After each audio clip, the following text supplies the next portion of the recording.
Delhi police की crime branch की team ने अंतर्राष्ट्रीय किडनी ट्रांसप्लांट रैकेट का एक्सपोजे किया है। ये सारा काम देश की राष्ट्रीय राजधानी में तमाम अफसरान की नाक के नीचे हो रहा था। पुलिस ने एक नामी महिला डॉक्टर समेत 7 आरोपियों को गिरफ्तार किया है। पकड़ी गई महिला डॉक्टर एक बड़े अस्पताल में काम करती है। आरोपी डोनर को 3.5 लाख रुपए देते थे और 20 से 22 लाख रुपए लिया करते थे। बताया जा रहा है कि किडनी रैकेट 3 सालों से ज्यादा समय से संचालित हो रहा था। किडनी का गैरकानूनी धंधा बांग्लादेश और भारत में बड़े पैमाने पर फैला हुआ है। गिरोह 4 साल में करीब 500 लोगों की किडनी गैरकानूनी तरीके से प्रत्यारोपित कर चुका है। इसका खुलासा किडनी रैकेट के एक्सपोजे के बाद हुआ। किडनी बदलने के दौरान 4 लोगों की जान भी जा चुकी है। क्राइम ब्रांच के मुताबिक यह गिरोह बांग्लादेश में सबसे अधिक एक्टिव है। गिरोह के सदस्य गरीब लोगों को भारत में नौकरी दिलाने के बहाने दिल्ली लेकर आते थे।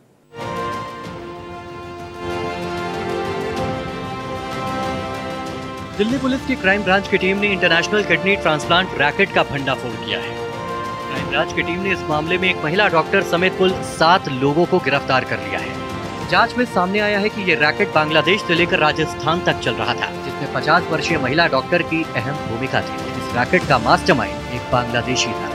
जी, इसमें 7 लोग गिरफ्तार हुए हैं, जिसमें 3 बांग्लादेशी नेशनल हैं और एक उनका ट्रांसलेटर जो इंडियन था और एक डॉक्टर और उसके 2 हॉस्पिटल स्टाफ, तो कुल 7 गिरफ्तार हुए हैं। अच्छा, जो डॉक्टर हैं वो 2 अस्पतालों में भी बताए जा रहे हैं, तो क्या रोल था अस्पताल का, कैसे पूरा ऑपरेट करते थे? नहीं, वो सेम ही डॉक्टर 2 हॉस्पिटल में ऑपरेट करती थी, अलग नहीं है। एक ही डॉक्टर 2 हॉस्पिटल में ऑपरेट करती थी।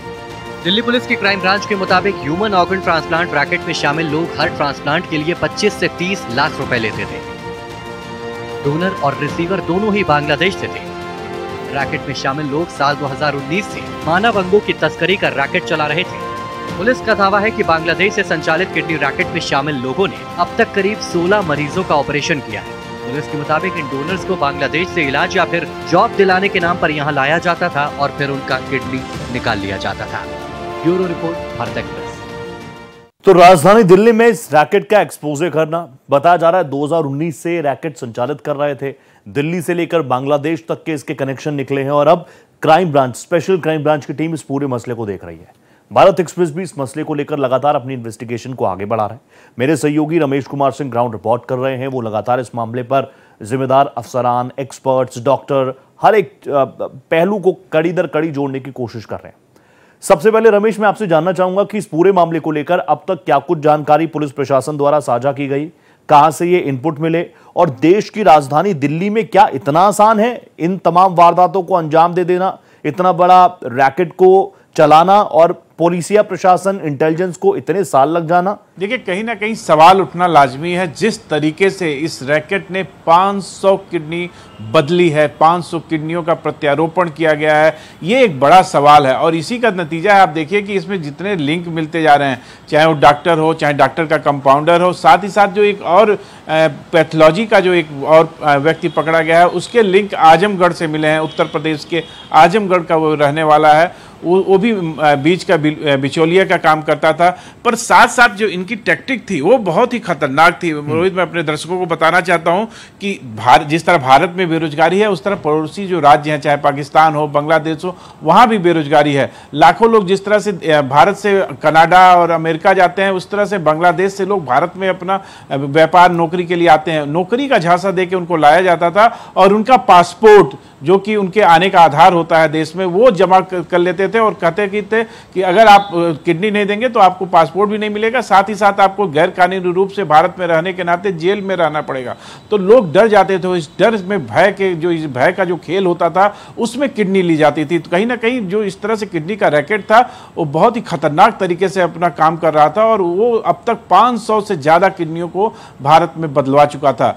और पर इसमें जो सबसे महत्वपूर्ण बात है कि दोनों लोग जो किडनी देते थे और जिनको किडनी लगती थी, वो दोनों के दोनों बांग्लादेशी होते थे, उसमें कोई भारतीय नहीं होता था।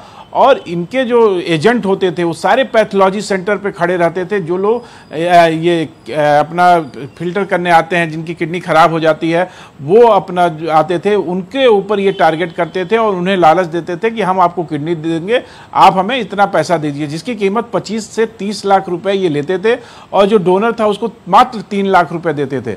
तो कहीं ना कहीं कहीं व्यक्ति की जिंदगी से खेलना। और इस दौरान 4 लोगों की मौत भी हो चुकी है। इस पूरे मतलब किडनी रैकेट ने जो किडनी बदलवाई उसमें 4 लोगों की मौत की अभी तक पुलिस को जानकारी है। पर सबसे बड़ी बात कि देश की राजधानी में और ये नोएडा में भी होता था ऑपरेशन और दिल्ली में भी होता था, पर दोनों अस्पतालों ने कहा है कि इस पूरे रैकेट से मेरा कोई लेना देना नहीं है।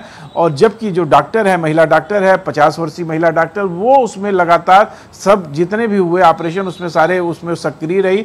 उसका कंपाउंडर जो था वो फर्जी दस्तावेज बनाता था। इनके पास से 50 अलग अलग मोहरें मिली हैं, साथ ही साथ इनके पास एक पेन ड्राइव मिली है जिसमें सारा डिटेल है। तो कहीं ना कहीं पुलिस ने सारी चीज़ों को पहले जब्त किया, सब उसके बाद इस तरह का खुलासा हुआ। और ये कहीं ना कहीं रोंगटे खड़े करने वाला खुलासा है कि दिल्ली में इस तरह का बड़ा रैकेट चल रहा था। और दिल्ली में बड़ा रैकेट चल रहा है। और देखिए रमेश, जो मोडस ऑपरेंडी आप बता रहे हैं, जो मोडस ऑपरेंडी आप बता रहे हैं कि बांग्लादेश से एक डोनर को पकड़ा जाता था, बांग्लादेश में ही जिसको ट्रांसप्लांट लगना है उसको वहां से पकड़ा जाता था, ताकि यहाँ के अस्पतालों में ये नजर आए कि ये दोनों रिलेशन में है, दोनों बांग्लादेश के हैं, दोनों एक दूसरे को जानते हैं। और क्योंकि भारत के अंदर तो कम से कम ये नियम है कि अगर आप ऐसे ऑर्गन ट्रांसप्लांट करते हैं तो आपका रिश्ता होना जरूरी है एक दूसरे के साथ। बिल्कुल, ये जो मोडस ऑपरेंडी है ये तो बहुत शातिराना है। लेकिन इस तरह की चीजें भारत जैसे देश में हो जाना, बड़ा लोकतांत्रिक देश, तीसरी सबसे बड़ी अर्थव्यवस्था की ओर हम लोग अग्रसर, और हमारे देश में इतनी आसानी से एंट्री करवाना, कानून का कोई भय नहीं है क्या? बिल्कुल, आप देखिए कि जो तरीका इनका होता था ये बहुत ही सातिराना तरीके से काम करते थे।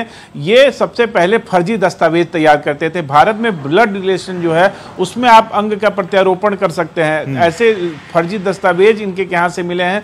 तमाम मोहरें मिली हैं, 23 अलग अलग तरीके के मोहरें मिली हैं। साथ ही साथ इनके यहाँ प्रिंटर मिला है जिसको डुप्लीकेट कॉपी करके वहाँ नाम बदल के और उसका फर्जी, साथ ही साथ आधार फर्जी कार्ड मिले हैं, तमाम लोगों मिले हैं। तो ये तमाम ऐसे जो है, और ये पहली बार नहीं हो रहा है, भारत में तमाम फर्जी पासपोर्ट बनते हैं जिससे लोग विदेश भाग जाते हैं। तमाम अपराधी इस समय बाहर के देशों में है, वो फर्जी दस्तावेजों के आधार पर ही जाते हैं। तो ये इस पे सरकार को और ज़्यादा तरीके अपनाने होंगे जिससे कि ये जो फर्जीफिकेशन है, आप देखिए टेक्नोलॉजी जैसे जैसे स्ट्रांग हो रही है, कागजों का डुप्लीकेट बनाना बहुत ही आसान हो गया है। आप मोबाइल में फोटो खींच के आप उसको प्रिंटर से छाप सकते हैं। तो कहीं ना कहीं इस पर कुछ ना कुछ सरकार को अपनी, क्योंकि टेक्नोलॉजी भी बहुत एडवांस है, सरकार के पास ऐसे यंत्र होने चाहिए जिससे कि इस तरह के फर्जी दस्तावेजों को जांच में पाया जा सके और लोगों पर कहीं ना कहीं रोक लगाई जा सके जो फर्जी दस्तावेज बनाते हैं। पर जो 7 पकड़े गए हैं उसमें देखिए, उसमें फर्जी दस्तावेज बनाने वाले भी हैं, वो बिचौलिए भी हैं, जो डॉक्टर को और पेशेंट को जोड़ते थे वो बिचौलिया भी है, जो बांग्लादेश से लोगों को लाता था, गरीब लोगों को नौकरी के झांसा देके और यहाँ आके उनका दस्तावेज जमा कर लेता था और फिर किडनी उनकी निकाल लेता था। तो ये पूरी कहानी है, ये पूरा अच्छा, क्योंकि रमेश आप इस पूरे मामले को लगातार बहुत गहनता से देख रहे हैं, बहुत संवेदनशील ये मुद्दा है और इसीलिए हम लोग इस पर बहुत संवेदनशील तरीके से रिपोर्टिंग भी कर रहे हैं। लेकिन ये पूरा मामला बहुत बहुत ज्यादा संवेदनशील है, देश की सिक्योरिटी से जुड़ा भी मामला है कि आप फर्जी दस्तावेज बना दे रहे हैं। दिल्ली जैसे शहर में, डिजिटल शहर है, मेट्रो सिटी है, यहाँ पर उन दस्तावेजों को आप खंगाल नहीं रहे हैं, उनको सत्यापित नहीं कर रहे हैं, वो सही है गलत है नहीं देख रहे हैं, ये बहुत बड़ा इशू है। लेकिन ये जो 7 लोग गिरफ्तार हुए हैं इसमें कुछ लोग बांग्लादेश से भी कनेक्शन रखते हैं, ऐसी जानकारी है। 3 जो है इसमें बांग्लादेशी है। बिल्कुल, 3 बांग्लादेश के हैं। एक जो है मोटिव जिसका था वो ट्रांसलेटर का काम करता था, साथ ही साथ एक आजमगढ़ का पैथोलॉजी लैब का जो लड़का है जो पैथोलॉजी लैब में काम करता था और यहाँ आके उसने जो किडनी के जो पेशेंट आते थे उनको वो बांग्लादेश के तमाम, जैसे भारत में मेडिकल टूरिज्म है, भारत में जो मेडिकल ट्रीटमेंट है वो अन्य देशों से बहुत सस्ता है और बहुत अच्छी गुणवत्ता का मेडिकल ट्रीटमेंट किया जाता है भारत में। तो उसका भी एक कारण था कि वो ऐसे लोगों को खोजता था और बांग्लादेश में तमाम ऐसे लोग थे जिनकी किडनी में दिक्कत थी, उनको किडनी बदलवानी रहती थी, जो कि बांग्लादेश में संभव नहीं था। और भारत में ऐसा कानून है कि आप अगर निकट के संबंधी हैं तो आप अपना अंग दे सकते हैं अपने बीमार व्यक्ति को, और उसी का नतीजा था, उसी के आधार पे लोग आते थे और यहाँ फर्जी दस्तावेज बनता था। जसोला जो इलाका है, मैं बताना चाहूंगा, जसोला इलाका आप जाइए कभी तो वहाँ हॉस्पिटल के बाहर तमाम विदेश से आए हुए आपको लोग मिलेंगे। बिल्कुल। तो एक तरीके से विदेश से ट्रीटमेंट कराने लोग जसोला के अपोलो हॉस्पिटल में आते हैं, वहां पे बहुत ज्यादा उनकी भीड़ रहती है। तो दिल्ली में तमाम बड़े हॉस्पिटल हैं, चाहे फोर्टिक्स हो, चाहे अपोलो हो, चाहे मैक्स हो, सब में बहुत बेहतरीन ट्रीटमेंट होती है। पर जिस तरह से ट्रीटमेंट की आड़ में ये गोरख धंधा चल रहा था और 500 से अधिक किडनियां का प्रत्यारोपण की बात सामने आ रही है, जो दिल्ली पुलिस का कहना है वो बहुत चौंकाने वाला है कि दिल्ली पुलिस क्या कर रही थी, खुफिया एजेंसियां क्या कर रही थी।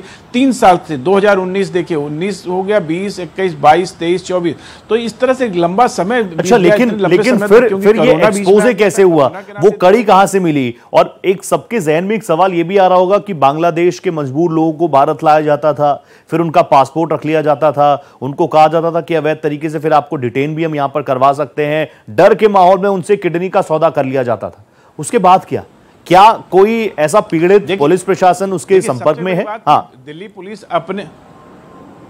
दिल्ली पुलिस ने अभी कोई सोर्स की जानकारी नहीं दी है, पर जिस तरह से हमें अपने सूत्रों से जानकारी मिली है कि इसमें जो बाहर का एक व्यक्ति आया था, जो बांग्लादेश से आया था, वो उसके साथ उसके किडनी को लेके जब उसे लगा कि हमारे मतलब जान के साथ खिलवाड़ हो रहा है, तो उसने शिकायत की थी। वो शिकायत बहुत गुप्त तरीके से की थी, अभी उसका नाम सामने नहीं आया। उसके बाद दिल्ली पुलिस की जो अपराध शाखा है वो उस पर काम करना शुरू किया और जैसे जैसे पुख्ता जानकारियां मिलती गई, क्योंकि आप देखिए कि आजमगढ़ से जो गिरफ्तारी हुई वो बहुत खुफिया तरीके से दिल्ली पुलिस ने किया और उसके बाद लगातार देखिए कि पूरा जो रैकेट उन्होंने पकड़ लिया, तब जाके मीडिया में ये बात सामने आई, क्योंकि मीडिया को भी इसकी जानकारी नहीं थी।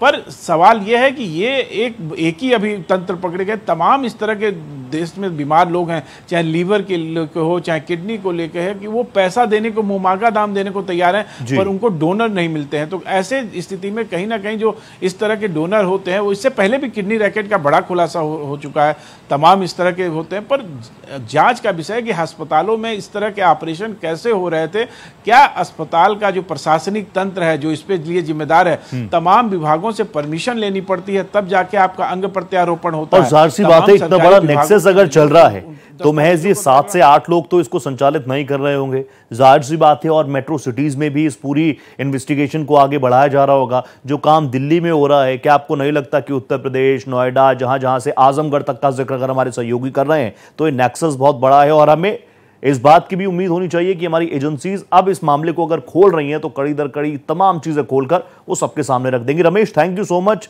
बहुत इंपॉर्टेंट इनसाइट्स आपने हमारे साथ साझा किए, बहुत धन्यवाद आपका।